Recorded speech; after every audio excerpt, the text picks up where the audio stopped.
Bonjour, je suis Yves de Diffray et vous écoutez Mentor Stratégie, le podcast des entrepreneurs qui veulent apprendre et éviter des erreurs.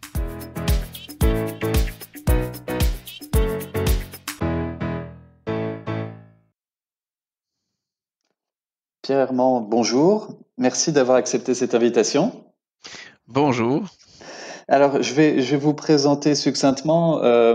Vous avez un parcours impressionnant et varié. Je donne juste quelques exemples pour qu'on puisse un peu situer ce parcours. Je fais peut-être des erreurs ou des oublis, mais vous avez été cofondateur de deux magazines, Buzz et Diplomatic World. Vous avez été à la direction du salon de l'automobile en Belgique, mais aussi d'autres salons comme Batibo, le salon de l'immobilier et de la construction. Vous avez travaillé pour un ministre d'État, vous avez été directeur général de la FEBIAC, qui est la Fédération belge et luxembourgeoise de l'automobile et du cycle. Chef des opérations chez Deficom, partenaire chez Nova Repeta, aujourd'hui CEO de Finance and Invest Bruxelles. Certainement raté.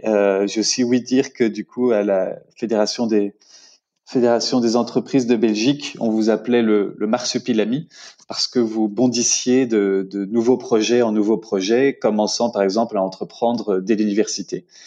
Le parcours merci. Parcours impressionnant donc. Est-ce qu'il y a du coup dans ce parcours un fil rouge ou quelque chose qui a toujours été un peu au cœur de votre attention durant cette carrière ou qui vous tient à cœur? Oui, la passion. Je pense qu'en fait, j'ai toujours fait quelque chose qui me permettait d'aller au boulot avec la banane et de prendre mon pied en bossant. Et donc, que ce soit dans le début, quand j'ai commencé en fait en tant qu'entrepreneur, tout en étant étudiant, en lançant le premier magazine, ça doit vraiment parler à mes tripes. Et donc, ça doit être quelque chose qui me challenge. Voilà, c'est ça qui m'a toujours passionné en fait dans mon job. Et je pense que c'est essentiel parce que finalement, on passe beaucoup de temps dans son boulot. Et donc, si on ne fait pas quelque chose qui nous plaît et qui fait sens pour nous, euh, ça, ça n'en vaut pas la peine en fait. Et donc, je crois que c'est intéressant de toujours voir si, bien entendu, il y a dans un job que l'on fait en tant qu'entrepreneur, il y a des choses que l'on doit faire et qui sont peut-être moins rigolotes que d'autres, mais il faut que le job fasse sens, qu'on puisse être passionné, qu'on puisse aussi lire sur ce que l'on fait, se passionner pour ce que l'on fait. Quand on a la passion, on a l'enthousiasme contagieux en fait avec les gens et donc aussi avec les clients. Et donc le succès est souvent au rendez-vous. Et donc, quand on a un peu moins de passion, alors il faut voir pour changer. Je pense quand on a fait le tour de la question, il faut voir pour changer. Et ça fait aussi sens. Vous mentionnez, j'ai été patron du salon de l'auto, j'ai fait ça vraiment, je trouvais ça génial de tout transformer. Moi, j'ai toujours eu plutôt un profil où j'arrivais dans des boîtes qu'il fallait retransformer, remettre en question, dont il fallait revoir le business model, remotiver les équipes. Une fois que ça roule et qu'on rentre dans une routine, c'est vrai que c'est moins pour moi. Moi, j'aime vraiment transformer. Et donc, c'est aussi quelque chose de très chouette parce que ça veut dire que j'ai toujours cherché à m'entourer avec des gens plus compétents que moi dans leur domaine de compétences et des gens à qui un jour je pourrais passer le relais. Et donc, quand on sait qu'on est là et qu'on est prêt à passer le relais pour pouvoir soit développer encore plus la société ou passer à autre chose après, souvent c'est créateur de valeur pour l'entreprise. Ok. Et alors, en parallèle, je dis en parallèle parce que classiquement, on fait des études avant de commencer sa carrière. Vous, c'est en parallèle parce que vous avez commencé à entreprendre pendant vos études, mais ensuite vous avez étudié pendant votre carrière, en commençant par des études en sciences économiques, gestion d'entreprise à l'ICHEC, master en études européennes, MBA à Vlerick School, Executive Master à HEC Paris, Advanced Management Programme à Wharton aux USA. On ne vous arrête plus. Vous aimez vous former. Et c'est important pour vous de vous former? Alors, en fait, il y a deux éléments. C'est vrai que quand on voit tous ces points, ça paraît impressionnant en fait de voir tous ces diplômes-là. C'est vrai qu'il y a à chaque fois eu une thèse qui était liée aussi avec ça. Je pense que euh, pour se développer, il faut pouvoir reconnaître haut et fort ses faiblesses. Et donc, je pense pas que je suis pas pour les gens qui vont étudier non-stop et puis seulement se mettre à travailler. Je pense que c'est intéressant d'avoir une base, puis de commencer à travailler et au fur et à mesure de son développement, de pouvoir dire tiens, cet aspect-là entre guillemets de mon travail me plaît plus, j'aimerais me perfectionner et donc dans ce cadre-là de faire des études. En tout cas, moi c'est ça mon fil rouge. J'ai commencé à travailler, j'adorais en fait tout ce qui concernait la science politique, le leadership et ce genre de choses, et la sociologie, ce qui est essentiel parce que je trouve que dans une carrière d'entrepreneur, finalement, l'idée, c'est d'apprendre à comprendre et analyser les besoins d'un client. Et donc, la sociologie, la science politique aide beaucoup là-dessus. Et puis, voilà, le MBA est venu parce qu'à un moment donné, j'aimais beaucoup en fait gérer des projets. Je commençais à gérer des projets plus complexes, et donc ça a été utile de faire le tour avec un MBA. Puis au fur et à mesure de ma carrière, j'ai commencé à me concentrer sur des acquisitions, fusions-acquisitions. Ça m'a vraiment passionné. Et là-dedans, je me rendais compte qu'autour de la table, j'étais pas le plus fort dans ce qui concernait les aspects financiers et les modélisations financières, mais ça me passionnait. Alors, on peut ne pas être le plus fort et justement chercher la complémentarité dans l'équipe et dire je ne maîtrise pas ce sujet, mais j'ai quelqu'un dans mon équipe qui le fait. Mais quand ça vous passionne, alors on dit non, j'ai vraiment envie de m'orienter vers ça. Et donc c'est pour ça que j'ai fait ces 2 années à HEC Paris en finance, en gestion financière. Et puis après, bon, encore un autre diplôme à Wharton, mais chaque fois en regardant, tiens, est-ce un sujet qui me passionne, j'ai envie de le compléter autrement que par des lectures et par des questions, parce que je pense qu'on peut beaucoup apprendre aussi aujourd'hui en ligne ou par des lectures.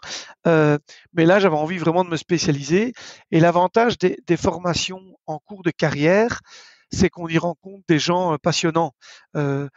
Pas seulement les professeurs, on y rencontre aussi des autres personnes qui sont aussi au milieu de leur carrière ou qui sont, moi j'ai fait des formations à 30 ans, à 35 ans. La dernière, en l'occurrence à Wharton, c'était à la veille de mes 40 ans. Et on rencontre des gens super intéressants qui nous apprennent à regarder un projet avec un autre prisme. Des juristes, par exemple, qui regardent un projet sous un autre angle. Et donc ça, c'était très intéressant aussi.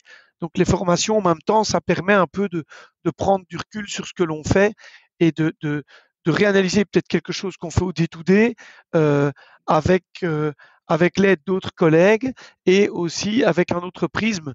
Et donc, voilà, ça permet de se construire, de se développer. Et puis, c'est toujours très chouette d'apprendre et de se remettre en question, quoi. Et ça, donc ça, c'est les formations particulières. Vous disiez en parallèle qu'on peut aussi se former en lisant, en ayant des webinaires et autres. Est-ce qu'il y a des webinaires en particulier ou des livres surtout en particulier que vous recommanderiez, qui sont pertinents, qui sont un peu des game changers? Alors, oui, moi je pense, alors, game changer, ça je vous challengerai direct là-dessus. Je pense qu'il y a dans l'entrepreneuriat, il y a des bases qui resteront toujours les mêmes. Et donc, il faut maîtriser les bases avant d'aller dans les autres outils. Les bases peuvent être simples. Par exemple, j'aime beaucoup tous les outils développés par Strategizer. Et donc, c'est le fameux business model Canva. Toutes ces choses qui expliquent de manière simple les éléments indispensables du business. Donc, j'aime bien le Strategizer et eux ont par exemple toute une gamme aussi de vidéos en ligne qui sont juste incroyables. Je crois qu'on peut acheter le tout pour un peu plus que 1 000 euros. Mais bon, c'est des vidéos qu'on a à vie et qui reprennent tous les éléments je crois qu'il y a une quarantaine d'heures pour maîtriser le business model Canva, le value proposition Canva, le testing de business model. Ça, j'aime vraiment bien. Donc, les livres de Strategizer, donc ça va de business model génération, tout ça. J'aime aussi beaucoup, par exemple, dans le marketing, le Kotler-Keller. C'est la Bible pour moi dans le marketing.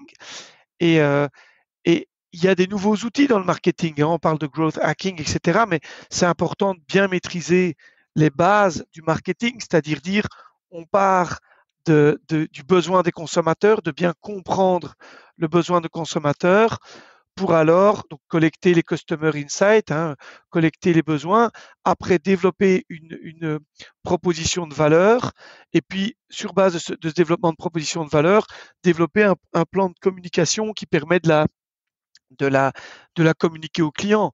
voilà. Après, la manière de communiquer aux clients, on peut le faire via la presse, on peut le faire via l'affichage, on peut le faire via le digital. Ça, c'est la manière dont on le décline. Mais parfois, je rencontre des gens qui parlent de marketing en se focalisant sur la manière de concevoir une affiche. C'est l'étape qui vient à la fin. La base du marketing, c'est quand même tout le temps d'avoir un aller-retour auprès du client pour être sûr qu'on va comprendre la vie de ce client, comprendre les problèmes que ce client cherche à résoudre et voir les solutions qu'on peut mettre en face de ces problèmes. Parce qu'un produit, c'est jamais que quelque chose qui permet de répondre aux besoins du client. Si on est capable de bien analyser ça, et ça paraît très basique, mais pour moi, le marketing, c'est une question de rigueur et de méthode. Et donc, si on revient à chaque fois en se disant, tiens, est-ce que ici, c'est bien une idée créative qui cherche à résoudre un problème, et est-ce que j'ai bien suffisamment de données qui me permettent de confirmer qu'il y a ce problème. C'est ça l'idée. Après, je viens avec une solution, et est-ce que cette solution, en quoi elle répond à mes problèmes, quels sont les points de douleur qu'elle vient résoudre, quels sont les petits plus qu'elle vient apporter, qui apporteront encore plus de valeur perçue aux clients. Voilà, le marketing, c'est assez simple en fait quand on regarde là-dedans. Et puis après, on a des notions marketing qui sont clés. C'est le coût d'acquisition d'un client, par exemple. Ça va être aussi sur le prix. Quelle stratégie de prix je vais pouvoir mettre? Est-ce que c'est une stratégie basée sur du cost plus, donc le coût que me coûte mon produit plus une marge? Est-ce que c'est une stratégie qui vient sur m'aligner ou être un peu moins cher ou plus cher que mes concurrents, ou alors est-ce que c'est une stratégie qui vient sur la valeur perçue? Toutes ces notions de base, coût d'acquisition, stratégie de prix, besoin du consommateur, développement d'une proposition de valeur, en quoi je me distingue, comment mon concurrent va réagir, toutes ces notions de base, c'est des éléments que si on maîtrise pas et que l'on vient discuter dans le détail de comment je vais faire du growth hacking, ce genre de choses. Bon, c'est sympa, mais c'est pas les bases. Il y a des fondations qu'il faut avoir. Donc ces fondations, on les a dans ces livres tels que Business Model Canvas, on les a dans le Kotler-Keller. Moi, je l'achète. Ici, je crois qu'ils sont plus ou moins à la 15e édition. Tous les 2 ans, je relis cette Bible. Et ça rafraîchit parce qu'on y vient avec des exemples concrets. Idem dans le domaine de la finance. Moi, j'aime lire tous les 2 ans. Là, je viens de m'acheter l'édition 2021, par exemple le Pierre Verniman en finance. C'est une grosse Bible qui fait plus de 1000 pages, mais voilà, ça prend 2 mois de la lire. Il faut pas la lire en une fois, mais vous combinez un roman que vous lisez le soir avec le fait que tous les matins, en vous levant, vous faites une demi-heure de lecture du Verniman, ça va vraiment vous recadrer sur la finance. Comme le Kotler-Keller aussi, il faut le lire en 1 mois et demi, et je crois que là on est plutôt dans les 500 pages, mais c'est passionnant parce qu'on va revoir avec tous des projets qui sont actuels et qui vont vous réexpliquer les concepts de base adaptés avec des modèles d'actualité. Et donc vous lisez beaucoup? Oui. Vous avez, ça, c'est sûr. Vous avez une routine quotidienne? Vous disiez une demi-heure tous les matins ou des choses comme ça? Oui, voilà, c'est ça. J'aime bien lire le soir et lire le matin aussi quand c'est des livres un peu plus lourds. J'aime bien les lire. J'écoute aussi beaucoup de livres. Donc, je suis abonné à audible.fr, par exemple. Donc, j'ai un abonnement dans lequel j'aime bien écouter des livres. Alors, je sais pas moi, dans les bouquins d'entrepreneurs, ça va du bouquin Shoes Dog, qui est toute l'histoire du gars qui a créé la marque Nike.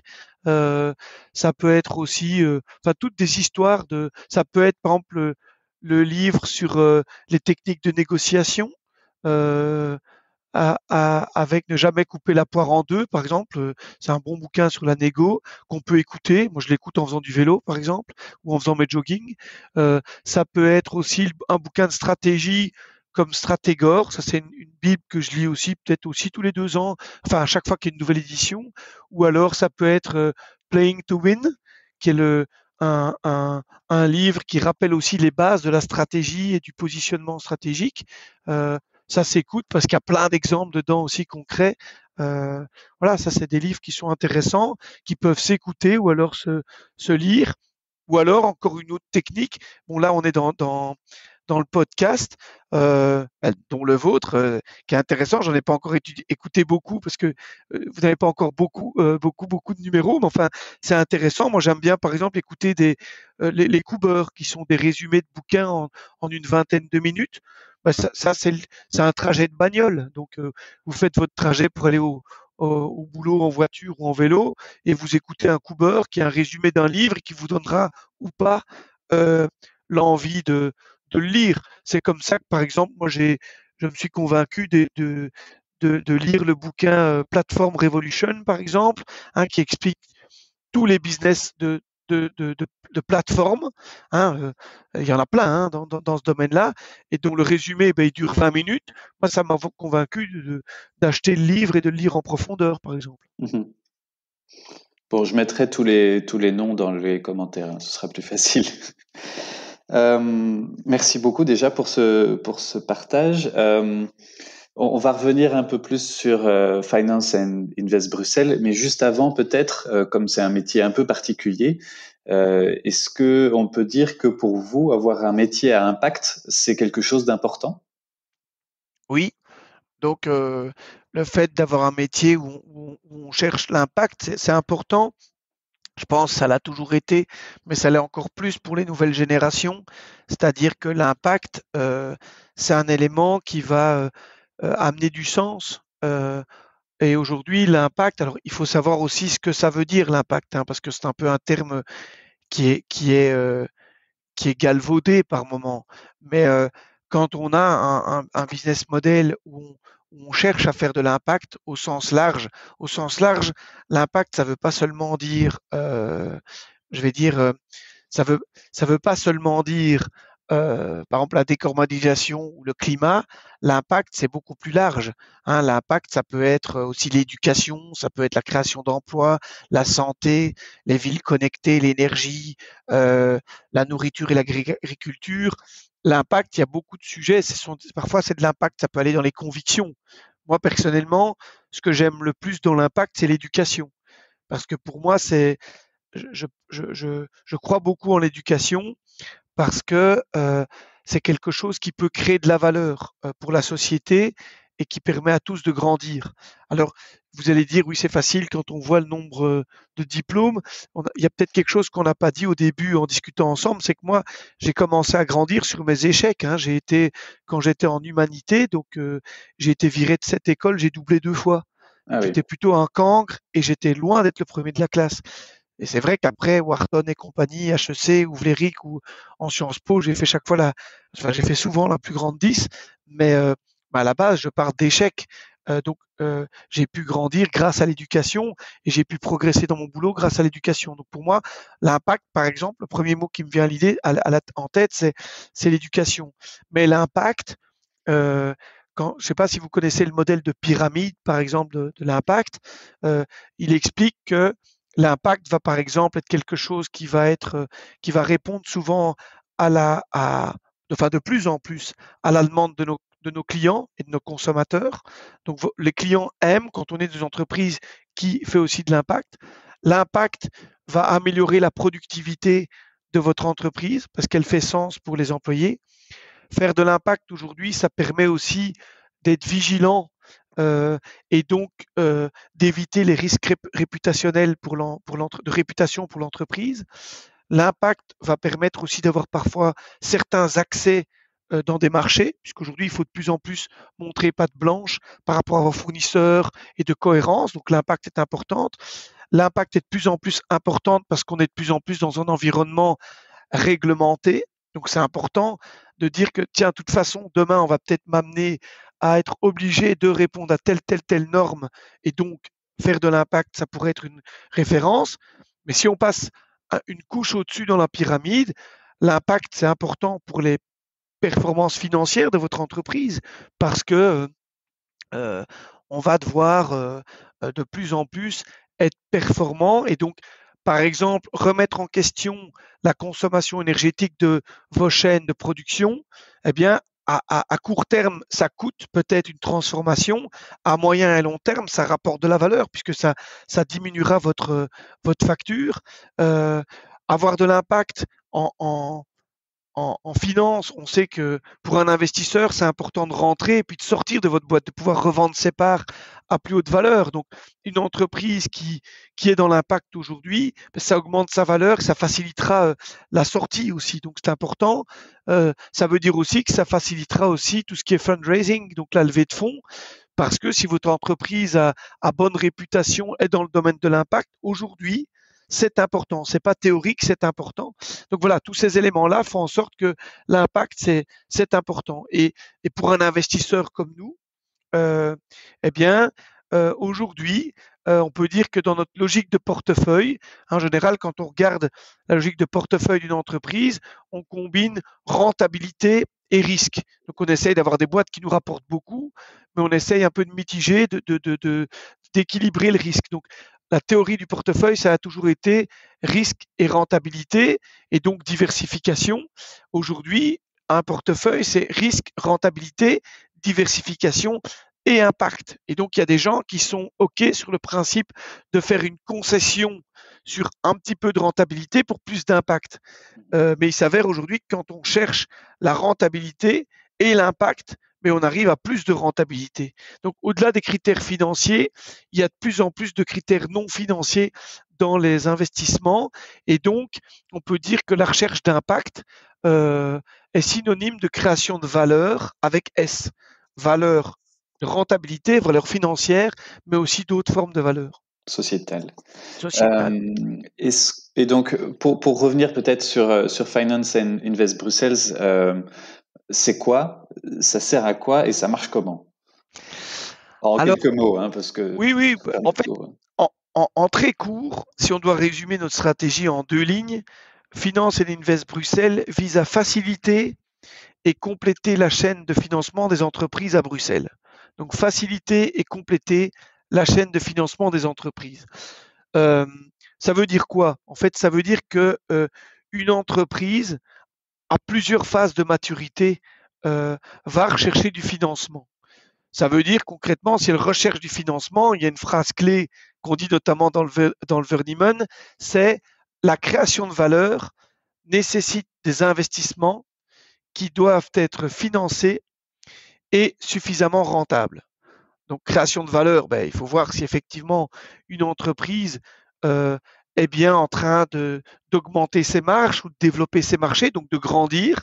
Et si pour grandir, elle a besoin d'investir, par exemple dans l'achat d'une nouvelle machine, dans le développement de son équipe, dans l'acquisition d'un nouveau marché ou d'une entreprise pour grandir, ça doit être financé. Et donc, il faut des investissements. Donc un besoin financier, par exemple 200 000 euros pour acheter telle machine ou pour X millions pour acheter telle entreprise. Et le financement devrait être rentable. Est-ce que celui qui dit qu'il a besoin d'1 million pour faire cet achat sera capable de rembourser son crédit ou sera capable de rémunérer ses investisseurs à un juste prix? Ça, c'est notre métier. C'est donc de toujours vérifier par rapport à cette entreprise, ce porteur de projet, s'il a bien un vrai besoin de financement et si ce besoin de financement est créateur de valeur. Et nous, ce qu'on va alors apporter en plus, c'est une notion de bienveillance. C'est-à-dire qu'on va regarder le dossier non pas seulement dans notre intérêt en tant qu'investisseur, mais pour voir, nous sommes des orpailleurs bienveillants, hein, comme ceux qui cherchent des pépites d'or. Mais orpailleurs bienveillants, ça veut dire qu'on va regarder si le porteur de projet nous dit « Tiens, je recherche par exemple 1 million », quelle est la meilleure manière d'apporter ce million? Est-ce que c'est par du crédit bancaire? Est-ce que c'est par de la dette mezzanine? Est-ce que c'est par un investisseur qui va venir en action? Et est-ce que si c'est un investisseur, est-ce que c'est le bon? C'est-à-dire, est-ce que c'est de la smart money, hein, de l'argent intelligent? Est-ce que le nouvel investisseur qui va rentrer dans cette entreprise va permettre de créer de la valeur, c'est-à-dire quelle est sa valeur ajoutée au-delà des euros qu'il va apporter. Donc ça, nous, on va essayer d'aider à structurer ce financement dans l'intérêt de l'entreprise, c'est-à-dire dans l'intérêt du développement de cette entreprise et donc dans un intérêt pérenne pour l'entreprise.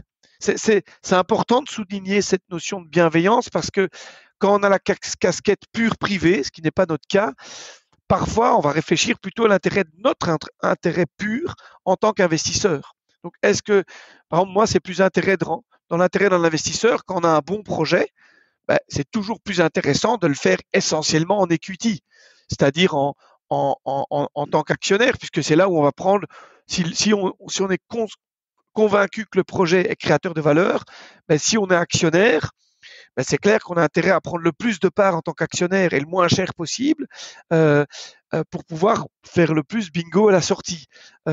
Tandis que si on vient en tant qu'investisseur bienveillant, on va peut-être dire, écoutez, vous cherchez 1 million, nous on va prendre une petite part, mais on vous conseille de faire le reste en crédit bancaire avec une partie en dette mezzanine. On va trouver la meilleure structure financière dans l'intérêt de l'entreprise. Et donc ça, c'est ce qu'on veut faire, nous, en tant que Financier Invest Bruxelles. On va discuter avec le porteur de projet en nous mettant aussi dans ses chaussures pour essayer de regarder le projet qui est le plus créateur de valeur pour l'entreprise et pour lui en tant que fondateur. Et donc, dans ce cadre-là, voilà, on lui donnera des solutions qui seront... on l'aidera un petit peu à compléter sa formation et à regarder ça avec notre expertise pour créer le plus de valeur pour l'entreprise. Chouette. Et donc là, vous avez dû avoir de nouveaux défis avec l'impact de la crise sanitaire. C'est certain, parce que dans l'impact de la crise sanitaire, on est là dans le comble pour un investisseur, puisqu'on doit essayer de trouver des mesures de financement, des moyens de financement qui ne vont pas créer directement de la valeur, mais venir reboucher un trou. Oui, c'est ça, la trésorerie qui manque. Voilà, il faut revenir boucher le trou qui a été créé à cause de la crise et essayer de le boucher avec un produit qui est le plus intéressant pour l'entreprise. C'est pour ça qu'on a par exemple créé des crédits, donc au-delà le produit numéro 1 dans ce cadre-là, que nous ne fournissons pas, mais c'est essayer d'avoir des primes et des subsides. Parce que ça, vous recevez la prime et le subside, ça bouche le trou, point. Nous, on a dit, on facilite et complète la chaîne de financement, donc on complète ce trou avec, par exemple, de la dette, mais on va mettre de la dette le moins cher possible et on va essayer de trouver de la dette avec laquelle on peut avoir un moratoire. Ça veut dire quoi? On va dire, on vous prête et pendant les 24 premiers mois, vous ne devez rien nous rembourser. Ah oui. Ce qui permet à la boîte de d'abord se remettre debout, en ayant par exemple du prêt bancaire. Et nous, on sera en fait, si la boîte a un défaut, elle devra d'abord rembourser sa banque et puis nous, puisqu'on a proposé des prêts subordonnés à la banque. Donc, ce qui permet à la banque d'oser venir dans le projet, puisqu'on accepte que s'il y a un problème, ce sera d'abord la banque qui récupérera ses billes et puis nous. Donc, cette notion de subordination à la banque est importante et d'avoir un prêt avec un moratoire. Donc, ça, on ne l'a pas fait techniquement, on ne l'a pas fait avec nos fonds propres, on l'a fait avec un produit qu'on a développé ensemble avec la région et dont nous sommes l'opérateur. D'accord. Je fais un petit changement de sujet, mais je reviens plus à vous.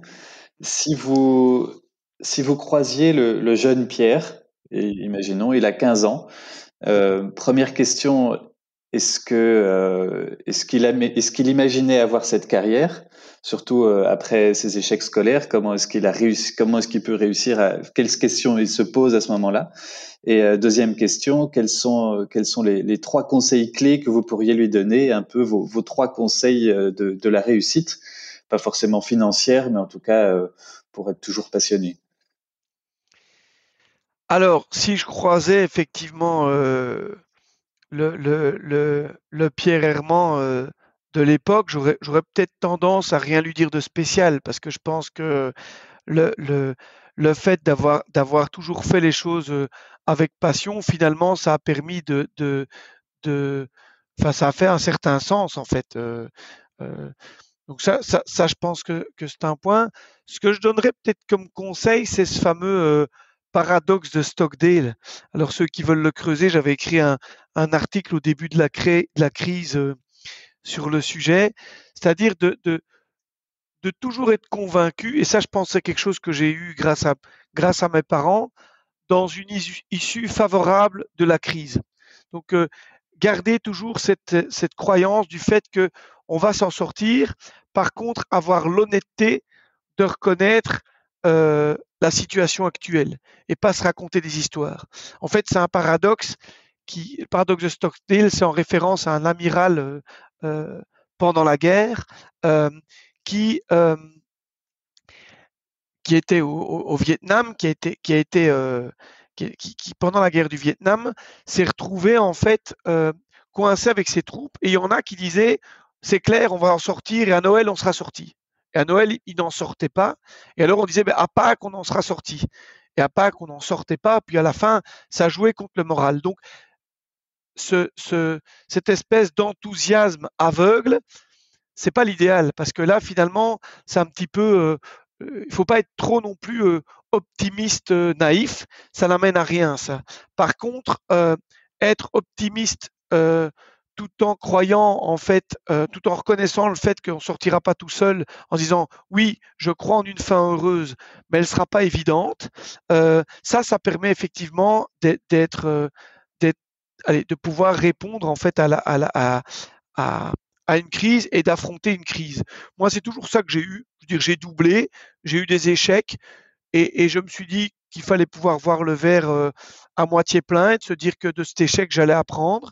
Quand j'ai décidé de refaire la finance, c'est de reconnaître ma faiblesse et de se dire un jour, ça me passionne les fusions-acquisitions, je pourrais jouer un rôle clé dedans, mais j'ai besoin de passer par une formation et cette formation, elle se fera pas en 15 jours. Et donc, pouvoir reconnaître ça, c'est quelque chose qui est créateur de valeur. Et donc, se dire que dans une carrière, dire ben voilà, n'hésite pas à être ambitieux, mais par contre, ne pense pas que ça viendra du jour au lendemain. Et donc, avoir cette reconnaissance-là, oser reconnaître ses faiblesses, tout en se disant que rien n'est impossible. Je pense que ça, c'est quelque chose qui est quelque chose qui peut faire sens. Et donc, en parlant d'optimisme clairvoyant, on va dire, Oui. bon, aujourd'hui, c'est pas forcément facile de se lancer, ou alors ça l'est peut-être. Oui. Ces crises sont des opportunités aussi. Mais vous donneriez quel conseil justement à un jeune qui veut commencer, être entrepreneur? Alors, on a déjà parlé de la partie justement stratégie, d'abord les points de douleur du client et ensuite développer son marketing autour de ça.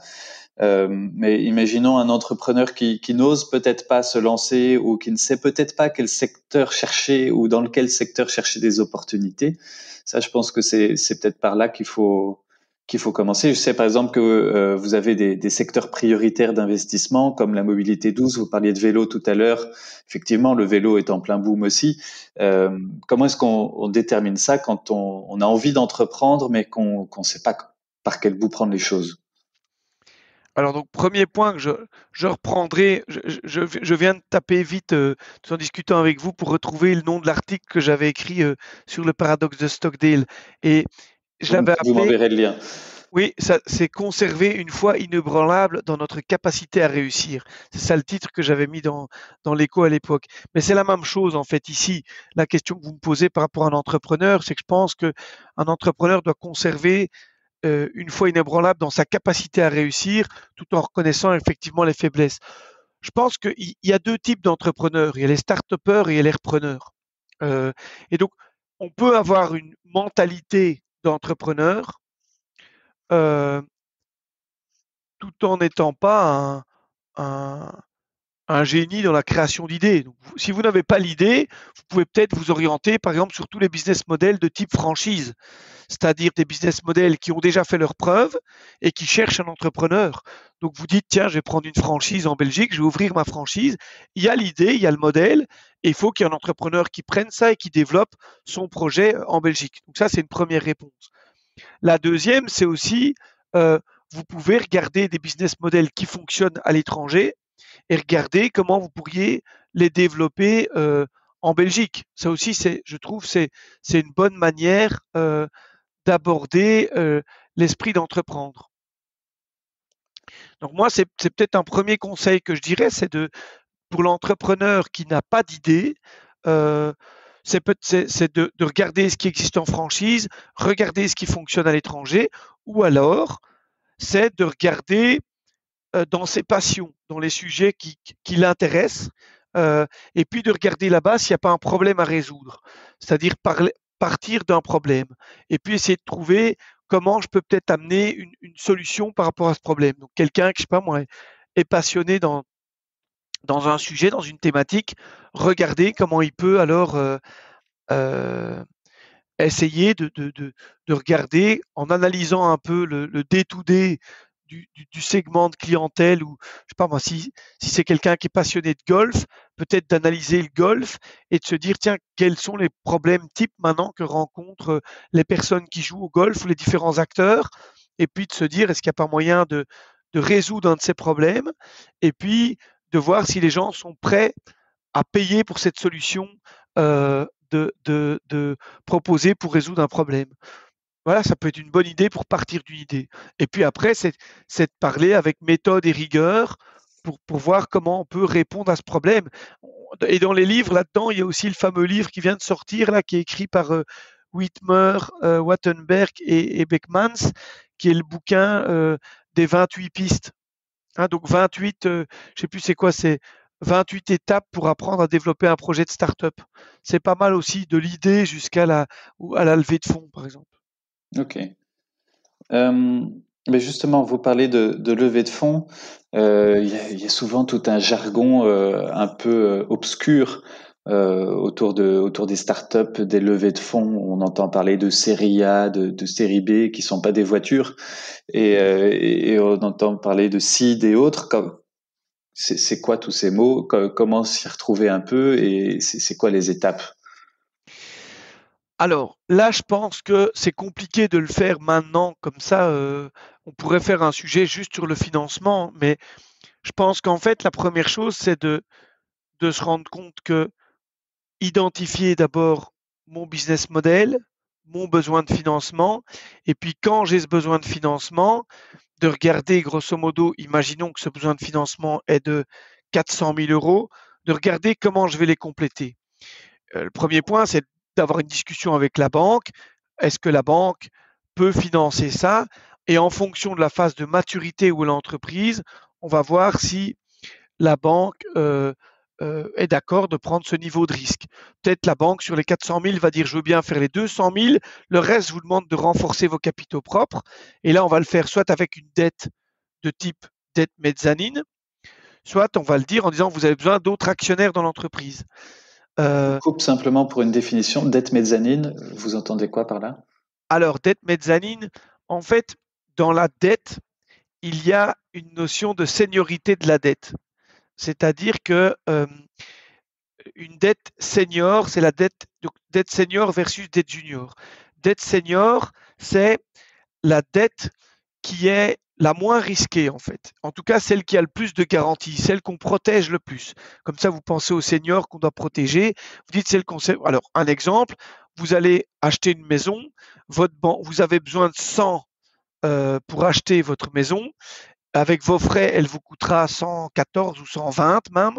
Votre banquier va accepter de vous payer 80. Il vous prête 80 et il prend toute la maison en crédit, avec un mandat ou une hypothèque.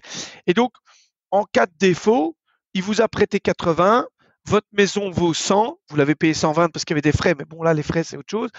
Si jamais vous explosez en plein vol, la banque a prêté 80, la maison vaut 100, elle récupérera ses 80. Donc, elle est bien protégée, elle a une bonne garantie. D'accord? Donc, elle est senior, elle a une garantie, ce qui veut dire aussi que, vous savez, le taux d'intérêt, c'est jamais que le prix du risque. Il y a peu de risques. Et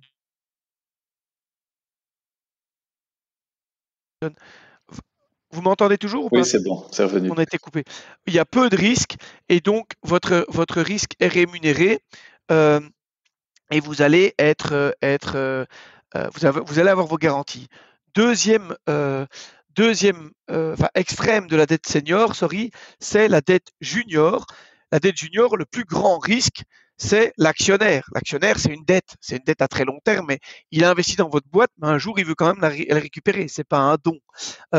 Et donc, cet investissement qu'il va faire, lui, est très risqué parce que si votre boîte va en défaut, on va rembourser tout le monde et s'il reste quelque chose, vous le récupérez. À l'inverse, la dette junior, si jamais la boîte cartonne et que la boîte fait x10, vous ferez x10. Tandis que votre banquier, même si vous cartonnez et que vous devenez millionnaire avec la valeur de votre boîte, vous ne devrez jamais à votre banquier que ce qu'il vous a prêté plus le taux d'intérêt qui a été défini. On est d'accord? Entre les deux, entre le junior et le senior, en italien, mezzo, c'est entre les deux, c'est mezzanine, comme au théâtre.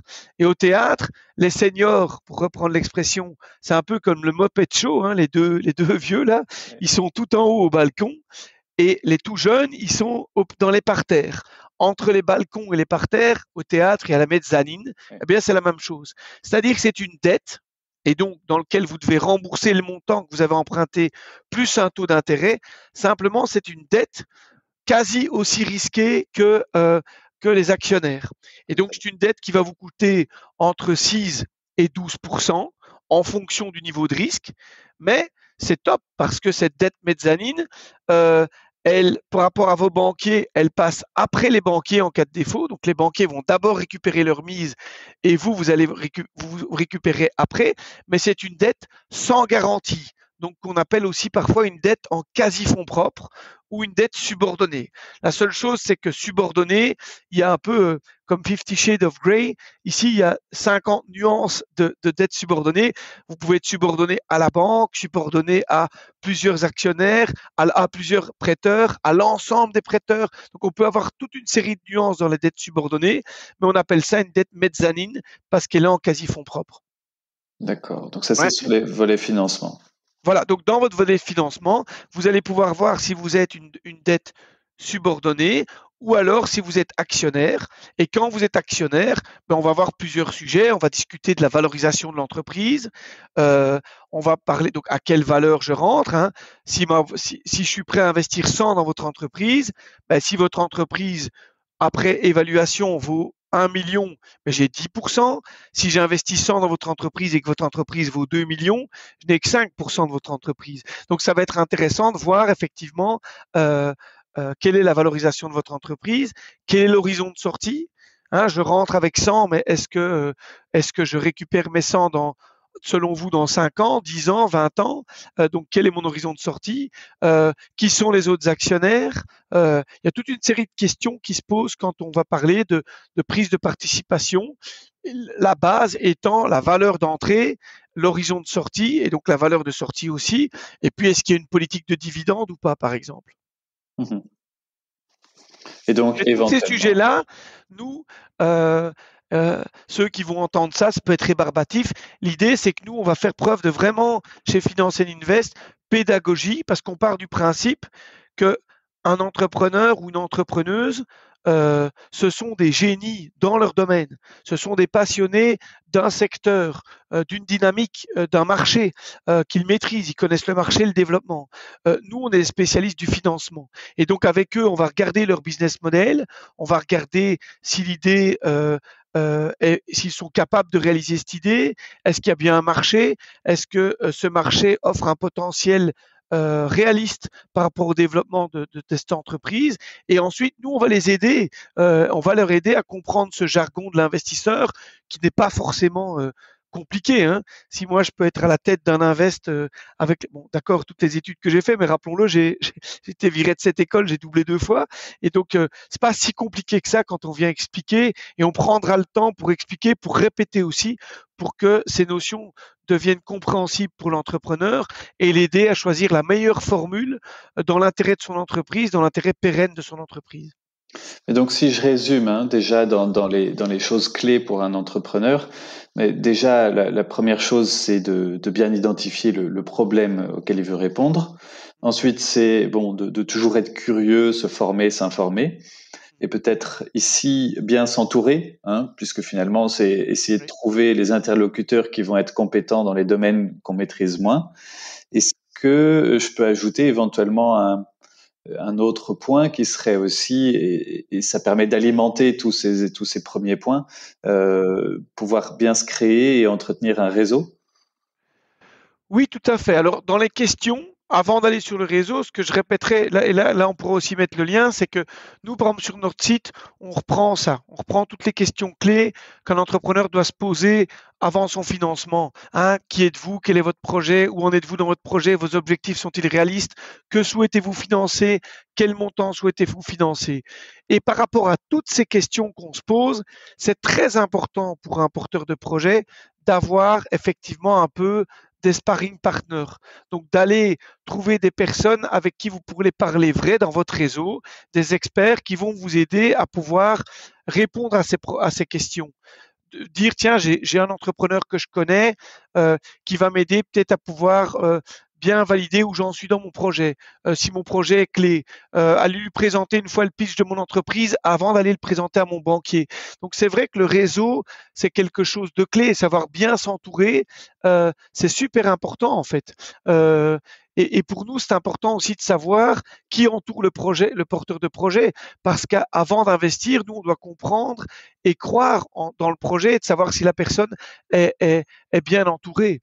Et donc, oui, développer le réseau, c'est vraiment quelque chose de très important pour un porteur de projet, de pouvoir montrer qu'il est entouré par des gens qui vont lui apporter des compétences complémentaires. Une équipe de sosies, ça sert à rien, quoi. Vous voyez, quand on voit des entrepreneurs et entrepreneuses qui viennent chez nous et qui se ressemblent qui se ressemblent vraiment comme deux jumeaux, c'est pas intéressant. Il faut des gens qui se complètent. Il faut qu'il y ait quelqu'un qui a un profil de juriste qui se complète avec quelqu'un qui a un profil je sais pas moi, de gestionnaire, avec quelqu'un qui est passionné par la marque ou par le marché ou par le marketing. Il faut une complémentarité. Par exemple, une complémentarité des gens apporte beaucoup aussi une complémentarité aussi par rapport à la connaissance du marché, par rapport aussi au, au passif ou au passé social de certaines personnes est très importante pour comprendre les différents segments. Pour comprendre un marché, il faut pouvoir vivre dans ce marché. Vous savez, les gens qui expliquent, qui parlent à partir d'une tour d'ivoire, c'est pas intéressant. Il faut des gens qui puissent comprendre ce qui se passe sur le terrain. Et donc pour ça, il faut avoir un réseau. Et dans le réseau, la diversité est clé. Et comment est-ce qu'on fait pour créer et aussi pour entretenir ce réseau? Ben, alors, il y a des éléments qui sont naturels et puis il y a des éléments qui peuvent se faire avec méthode. Un réseau qui se construit avec méthode, c'est parfois peut-être essayer d'avoir une carte où vous reprenez un peu votre réseau.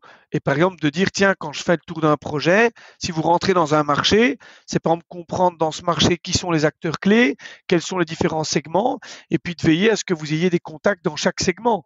Et si on veut venir de manière systématique là-dedans, ça peut être de dire quand je vais à un événement, qui sont les acteurs clés, qui je dois connaître, qui je dois rencontrer. Et donc, vous savez, il y a une manière d'aller dans un événement, vous arrivez à l'événement et vous discutez avec toujours les mêmes gens que vous connaissez depuis toujours. Ou alors vous mettez des objectifs clés, c'est-à-dire que vous regardez sur la liste des participants qui sera là, quelles sont mes cibles, et de se dire tiens, à cet événement-ci, je ne sors pas tant que j'ai pas discuté à telle personne, et vous fixez des objectifs, par exemple. Là, il y a quelques bouquins qui peuvent expliquer ça. J'en ai pas en tête, mais je crois il y en a plusieurs sur le réseautage qui sont intéressants, qui peuvent rappeler que voilà, moi par exemple, j'ai toujours une petite fiche où je me dis à tel événement, il faut que je parle à telle personne. Et quand j'ai fini cet objectif-là, après j'essaie d'aussi rencontrer une série de personnes et d'essayer d'avoir des gens qui me proposent de rencontrer d'autres. Vous savez, aller à un événement, le comble un peu d'un événement, vous savez, c'est les gens qui vont à un événement et restent toujours ensemble. Donc vous avez des gens comme ça qui vont à des événements super intéressants et qui ne partent pas à la rencontre, en fait. Quand on va à un événement, faut avoir la volonté de rencontrer, oser un peu se mettre un peu en danger en allant parler avec des gens qu'on ne connaît pas, poser des questions, écouter. Et ça, c'est intéressant. Les gens qui vont à un événement juste pour serrer les mains des mêmes personnes qu'ils rencontrent à chaque événement, bah, finalement, ils grandissent pas tellement, en fait, à la fin. Et comment est-ce qu'on fait pour entretenir? Parce qu'on a rencontré ces personnes, on s'est intéressé et on a appris un peu sur leur parcours, leurs objectifs. Mais derrière, si on les revoit pas à un événement d'après, ou alors si on les revoit à chaque fois, on entretient, mais alors on tombe dans le travers que vous énonciez. Non, je pense que ce qui est intéressant, c'est en fait c'est de s'enrichir mutuellement. Donc moi, bon, par exemple, dans les personnes avec qui je m'entends très bien, j'ai plusieurs amis avec qui régulièrement on s'organise des rendez-vous entre nous, c'est-à-dire dire tiens, j'ai rencontré telle personne super intéressante, si tu veux, j'organise un petit truc pour te la présenter également. Et donc ça, c'est quelque chose que moi je fais régulièrement avec mon noyau dur entre guillemets de contact. On, quand on rencontre, quand on rencontre quelqu'un de passionnant, on a envie de pouvoir en faire bénéficier aussi notre réseau. Donc, en ce qui me concerne, par rapport à mon équipe, en temps non Covid, ben, 1 ou 2 fois par mois, j'essaye d'organiser des formations où j'invite des personnes brillantes à venir parler de leur expérience ou partager leur savoir avec mon équipe. Et je demande aussi aux membres de mon équipe de, de, de partager les expériences, les personnes qu'ils ont rencontrées. Et donc, à partir de ça, on enrichit notre réseau. Ça, c'est vraiment clé. Moi, j'essaie d'avoir ça plusieurs fois par mois. Ce genre de. Aujourd'hui, je le fais de manière virtuelle ou sous la forme de promenade aussi, d'aller marcher avec quelques personnes qui peuvent être passionnantes, quoi. Oui, donc mettre en contact et organiser le partage. Ah oui, voilà, puis te demander aussi à ces personnes, tiens, qu'est-ce que tu as lu qui t'a marqué, quelles sont les personnes que tu penses que je devrais rencontrer pour aller plus loin dans cette démarche. Voilà, il faut pas hésiter à poser des questions. Euh, En fait, enfin, je suis sûr, par exemple, quand on discute ensemble, il y a certainement quelques personnes passionnantes que vous connaissez et que j'ai pas la chance de connaître. Et donc, ça pourrait être intéressant de, de, de les connaître et puis de rencontrer. On est, on est toujours, en fait, enrichi par nos rencontres. Et donc, il faut aller à la conquête de rencontres, écouter, poser des questions. Et voilà, je trouve que c'est ça aussi la richesse de l'humanité, en fait, hein, et c'est ça le plaisir rencontrer des gens qui sont différents, qui voient les choses autrement et qui vont nous apprendre à, à, à revoir, allez, à revoir quelque chose autrement. Je pense que c'est ça qui est intéressant, c'est que finalement, dans nos rencontres, euh, on va toujours pouvoir grandir quand on revient quelque part et qu'on le voit autrement grâce au regard de quelqu'un d'autre. C'est la même chose dans l'art, je pense, hein. Et aussi, on pourrait même dire que c'est la même chose dans le tourisme, hein, et certainement dans l'entreprise. Vous savez, parfois rencontrer quelqu'un à qui vous allez présenter votre entreprise ou faire visiter votre entreprise ou présenter votre votre votre marché à quelqu'un et il va vous le présenter et vous amener un nouveau regard. Euh, je trouve que ça, c'est intéressant parce qu'alors là, vous allez d'office amener des nouveaux éléments. Donc, être curieux, en fait, là-dedans. Et pour être curieux, il faut oser avoir rencontré des gens qui sont différents de vous et qui vont vous amener un autre regard. Peut-être que vous ne partagez pas. Ça, c'est certainement euh, intéressant et certainement enrichissant aussi d'avoir quelqu'un qui n'a peut-être pas la même vision que vous, mais qui vous amènera un regard différent en fait dans votre métier. Parfait. Mais alors du coup, autre question, et ce sera probablement une des dernières, comme je vois que le temps passe. Quand on doit gérer autant de projets que ce que vous faites, autant de changements aussi, qu'on doit faire l'équilibre entre des formations parfois prenantes, vous parliez de thèse à faire en parallèle, et en même temps qu'on doit entretenir son réseau en allant à des événements le soir ou en journée. Comment est-ce qu'on fait pour garder un équilibre sain à la fois vis-à-vis de soi et à la fois aussi vis-à-vis de sa famille, de son équilibre, en tout cas des hobbies, voilà, rester équilibré. Alors, il y a des techniques, hein, on pourrait y venir, mais avant ça, c'est important de souligner aussi les échecs. Personnellement, je pense que j'ai connu des échecs aussi au niveau familial sur le fait d'avoir été parfois, d'avoir une définition un peu exclusive de la définition de la réussite. Et donc, à cause de ça, d'être devenu workaholic à un moment donné dans ma carrière. Euh, Or, la réussite est plus complexe. Elle est effectivement dans un équilibre qui se combine entre l'amitié, la vie de famille, la vie amoureuse et la vie professionnelle, tous ces points-là. Et donc, c'est intéressant à ce niveau-là de pouvoir, une fois qu'on a trouvé cet équilibre, ce qui fait sens et ce qui nous permet de nous épanouir en tant qu'homme, en tant que papa, en tant que manager, par exemple, et donc reconnaître que un être humain s'épanouit dans sa complexité et donc et pas dans l'exclusivité par exemple du salaire qu'il gagne ou de sa visibilité dans sa réussite professionnelle. Ça, c'est un point. C'est pas d'abord un point. Et à titre personnel, moi, c'est parce que je me suis pris quelques fois les pieds dans le tapis qu'aujourd'hui, j'ai trouvé un équilibre. Hein. J'ai 4 enfants, j'ai une femme que j'aime et qui est vraiment exceptionnelle, avec qui je suis très épanoui. L'anecdote veut qu'il y a 2 semaines, on s'est mariés alors qu'on a construit notre maison, on a des enfants, on a Oui. tout fait à l'envers. On s'est mariés il y Félicitations. a quelques semaines, voilà, il y a 2 semaines.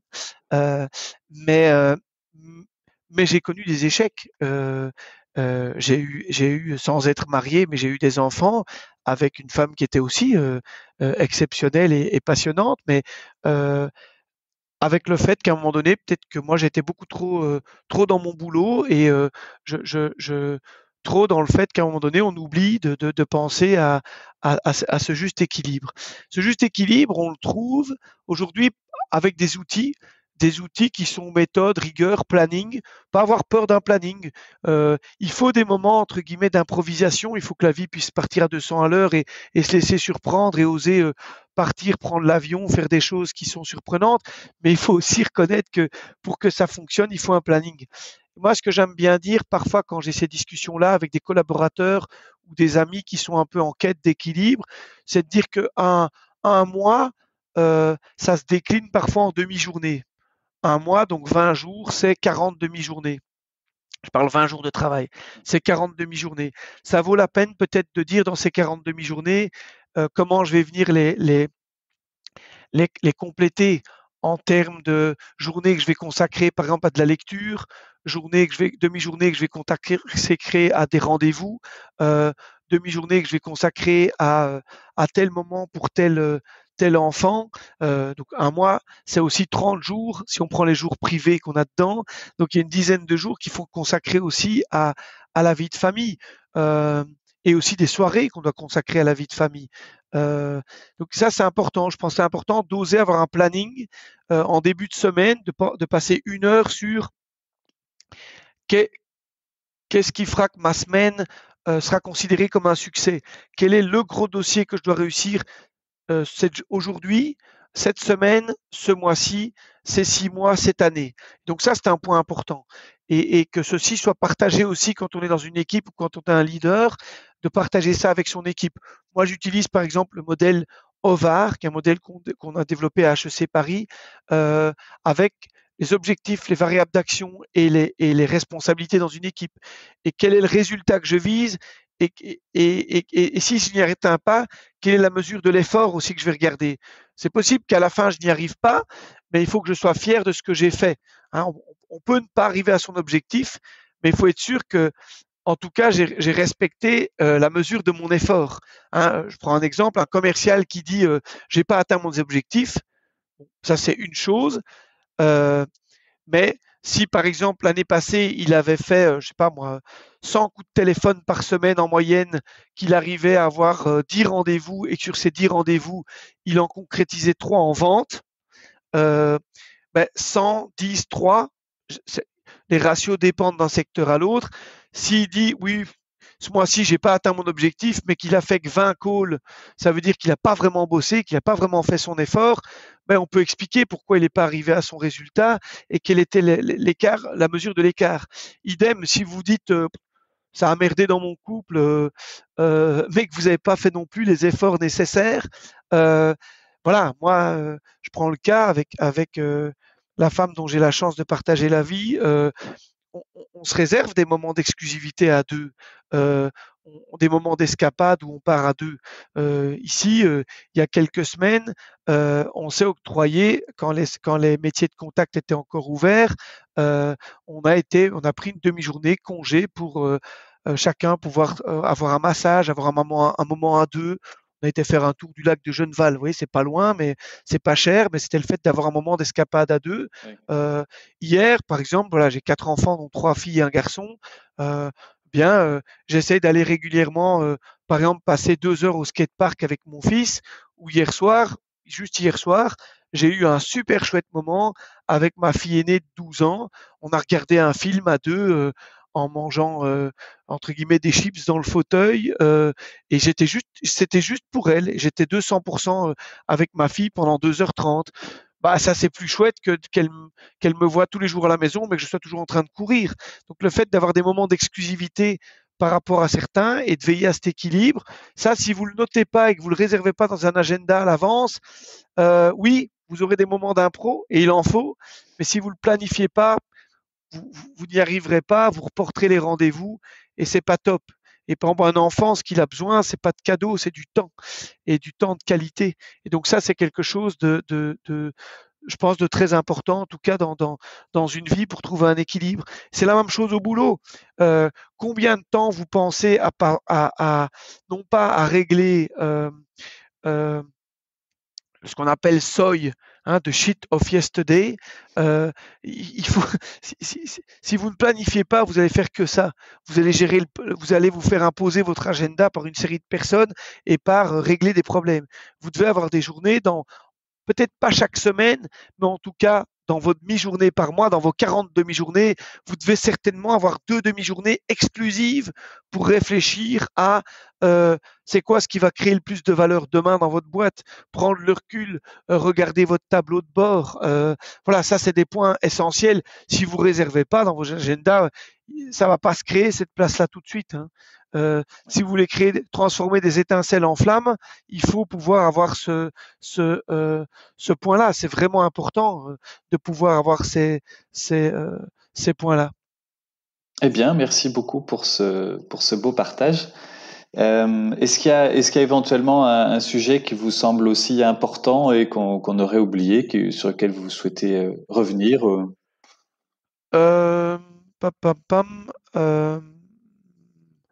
Je réfléchis dans les sujets. Non, je pense que on pourrait en creuser plusieurs, mais je pense que la base des bases, pour moi, ça reste vraiment, je pense qu'il faut que... Oui, peut-être un sujet qui peut être intéressant, c'est de dire, par rapport à tout ce qu'on vient de dire, c'est faites-vous une constitution personnelle.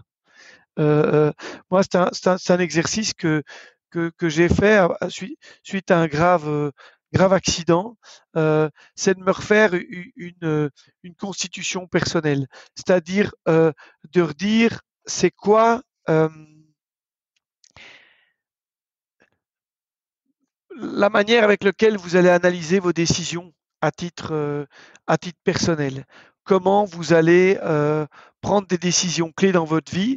Et pour ça, c'est important par moment d'avoir un espèce de manifeste personnel, de regarder vraiment ce qui vous définit, ce qui est votre définition personnelle. C'est quelque chose que j'avais retrouvé dans le bouquin comment ça s'appelle les, allez, les 7 habitudes des personnes qui réussissent dans leur carrière.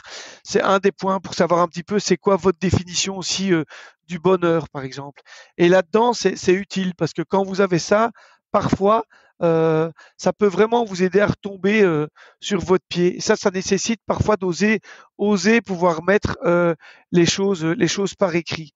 Ça, c'est important. Moi, je vous l'ai dit tout à l'heure, avec ce paradoxe de Stockdale, quand on le résume, de dire moi, c'est communiquer mon enthousiasme, conserver une foi inébranlable dans notre capacité de réussir avec l'équipe, tout en obtenant toujours de dire qu'on pourra obtenir un dénouement heureux, et en même temps s'imposer la discipline de reconnaître et d'affronter les faits les plus durs de la réalité présente.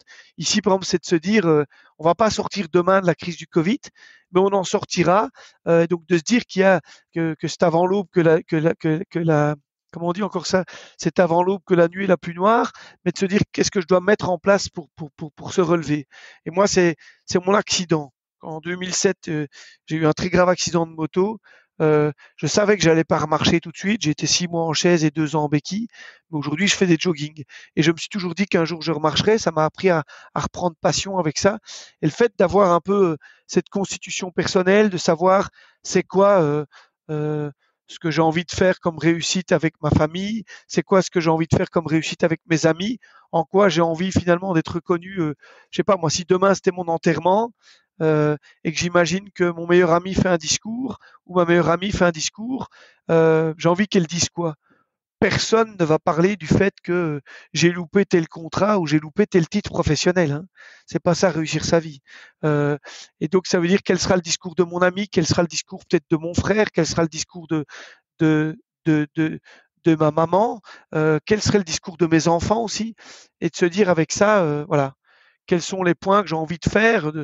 De dire par exemple est-ce que les gens se sont sentis écoutés, est-ce que en tant que manager j'ai bien pu réussir, voilà, ces éléments-là.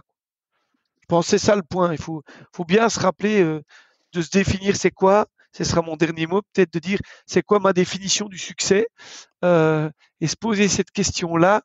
Si on se la pose bien, ça prend du temps d'y répondre, et vous allez souvent revenir sur votre ardoise pour corriger la définition que vous avez écrite la première fois.